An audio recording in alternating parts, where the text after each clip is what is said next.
हिंदी निबंध कौवा। कौवा आंगन का पक्षी है। कौवा का रंग काला होता है। कौवे को एक लंबी चोंच होती है। इसकी चोंच धारदार होती है। कौवा पेड़ पर घोंसला बनाता है। कौवा छोटा पक्षी है।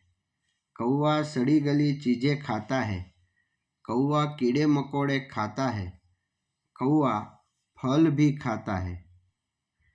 कौवा चालाक पक्षी है। श्राद्ध में हिंदू कौवे को खीर पूरी खिलाते हैं। कौवा काँव काँव बोलता है। बिल्ली और सांप कौवे का दुश्मन है। अपने दुश्मन को देखकर कौवा काँव काँव करता है। कौवे की आवाज़ कर्कश होती है। कौवे की आवाज़ लोगों को पसंद नहीं आती। कौवा हमारी गंदगी दूर करता है। कौवा सफाई कामदार पक्षी है। इसलिए हमें कौवे का आदर करना चाहिए।